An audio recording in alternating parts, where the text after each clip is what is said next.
அஸ்ஸலாமு அலைக்கும் வரஹ்மத்துல்லாஹி வபரகாத்துஹு. இவ்வசனத்தில் அவதானிக்கத்தக்க அடுத்த பிரயோகம் புகழ் அனைத்தும் என்பதாகும். புகழ்வதற்கு இரு அடிப்படை காரணங்கள் இருக்க முடியும். ஒன்று பிரமிப்பு, திகைப்பு, ஆச்சரியம். இம்மாபெரும் பிரபஞ்சத்தின் அமைப்பையும் இயக்கத்தையும் அவதானிக்கும் யாரும் திகைத்து பிரமித்து போவார் என்பதில் சந்தேகமில்லை. இப்பிரபஞ்சத்தை ஆக்கி அதனை இயக்க விட்டு போனது அறிவையும் ஆற்றலையும் உணர்ந்து எவ்வாறு பிரமிப்படையாதிருக்க முடியும்? அந்த பிரமிப்பும் ஆச்சரியமும் அவனை புகழ தூண்டிவிடும்.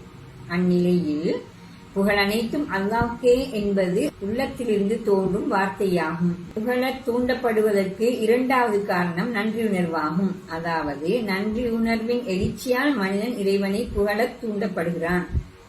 அழகும் வளமும் நிறைந்த இப்பூமியில் மனிதன் குடியமர்த்தப்பட்டுள்ளான். உலகின் எல்லா பக்கத்திலும் வசதிகளையும் வளங்களையும் மனிதன் காண்கிறான். அப்போது அவன் உள்ளம் நன்றியுணர்வால் நிரம்புகிறது.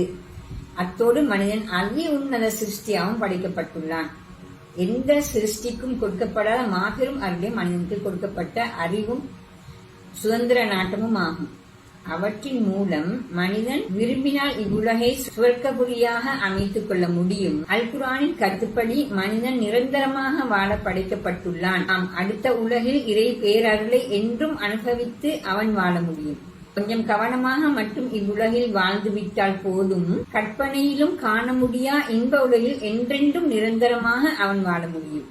இது எத்தகைய பேரருள்! மனிதன் இதற்கு என்ன கைமாறு செய்ய முடியும்? இந்த இறையருளை கற்பனை செய்யும் போது உள்ளமெல்லாம் நிறையும் நன்றியுணர்வு மனிதனில் எவ்வாறு பிறக்காதிருக்க முடியும்? எனவேதான் அவன் ரப்புல் ஆலமீன், எல்லா புகழும் உரித்தாகட்டும் என்கின்றான். எல்லா அருள்களின் மூலமும் அல்லாஹ்வே. எங்காவது அழகை அல்லது உயர்வை அல்லது பூரணத்தன்மையை கண்டால் அவற்றுக்கெல்லாம் மூலம் இறைவனே. இங்கு நடக்கும் எல்லா நன்மைகளுக்கும் மூல காரணம் அவனே. ஏனெனில் எந்த பொருளும் இங்கு சுய இயக்கம் கொண்டதல்ல. மனிதன் சுய இயக்கம் கொண்டவனாயினும் அவன் இவ்வுலகை இயக்கவில்லை. அதன் வளங்களுக்கும் அவன் காரணமானவனல்லன். அத்தோடு அவனது சுய இயக்கமும் மிக குறுகிய எல்லையினுடையே அமைந்துள்ளது. அதுவும் இறைவனாக விரும்பி அவனுக்கு கொடுத்ததாகும். இன்னொரு உண்மையையும் இங்கு நாம் அவதானிக்கப்பட வேண்டும். யாரேனும் ஒரு மனிதனை அல்லது ஏதேனும் ஒரு பொருளை நாம் புகழ்ந்தாலும் அங்கே அவனில் அல்லது அப்பொருளில் இகழுக்குரிய சில குறைபாடுகளும் காணப்படவே செய்கின்றன. ஆனால் இறைவனை இப்பக்கத்திலிருந்து பார்த்தாலும் அவன் புகழுக்குரியவன். அவனது பண்புகளும் செயல்களும் புகழுக்குரியன. ஏனெனில் அவன் அறிவுபூர்வமானவன், சத்தியத்தை அடித்தளமாக கொண்டவன், நீதியானவன், கருணையும் அன்பும் கொண்டவன், குறைபாடுகளற்ற பூரணத்துவமானவன். எனவே அல்லாஹ் எத்தகைய குறைபாடும் பலவீனமும் மற்ற அதி உயர் தலைவன். அத்தோடு அவன் அளவற்ற கருணையும் இரக்கமும் கொண்டவன், சத்தியத்தையும் நீதியும் விட்டு அணுவளவும் பிறளாதவன். இவ்வாறு குறைபாடும் பலவீனமும் அற்றவன் என்பது மட்டுமே அன்றி அதி உயர்குண நலங்களும் கொண்டவன் அவன்.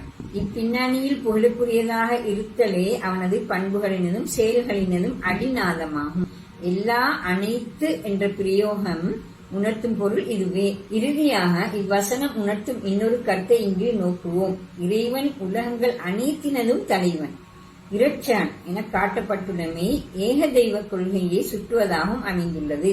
இது அல் குர்ஆன் திருப்பி திருப்பி வலியுறுத்தும் இறைவன் பற்றிய அடிப்படை கொள்கைகளில் ஒன்றாகும். அதனை படைத்து இயக்குகின்ற கடவுள் ஒருவன் உள்ளான் என்பதனை மனிதர்கள் அதிகமானோர் ஏற்றாலும் அக்கடவுளை புரிந்து கொள்வதில் அவர்கள் மிக பாரிய தவறுகளை விட்டுள்ளனர். இறைவன் அல்லாதவற்றிற்கு கடவுள் தன்மையை கொடுத்து அவற்றை கடவுளாக்கி விட்டமே அத்தவறுகளில் முதன்மையானதும் மிக பாரியதும் ஆகும். மனிதர்கள் சிலரை தெய்வாம்சம் பொருந்தியவர்களாக கண்டு அவர்களை வணங்கும் அறியாமையும் இயற்கை பொருட்களை கூட கடவுள் அம்சமாக கொள்ளும் மௌடீகமும் இன்று வரையில் இருக்கிறது. மனிதன் வளர்த்த தத்துவங்களையும் புராணங்களையும் நம்பிக்கைகளையும் சிந்தனைகளையும் கோட்பாடுகளையும் ஆராயும் போது பல தெய்வ வணக்க கோட்பாடு எவ்வளவு தூரம் புறையோடி வேரூன்றி கிளை பரப்பி வளர்ந்துள்ளது என்பது தெரிய வரும். அப்போதுதான் ஏன் அல் குர்ஆன் அடிக்கடி திருப்பி திருப்பி ஏக தெய்வ கொள்கை வலியுறுத்துகிறது என்பதற்கான நியாயம் புரியும். இப்பின்னணியிலேயே அல் குர்ஆன் முதலாம் வசனமே ஏக தெய்வ கொள்கையை தெளிவாக தொனிக்கும் வகையில் அமைத்துள்ளது. அடுத்த வீடியோவில் சந்திப்போம். அஸ்ஸலாமு அலைக்கும் வரஹ்மத்துல்லாஹி வபரகாத்துஹு. ஜஸாக்குமுல்லாஹ் ஹைரன்.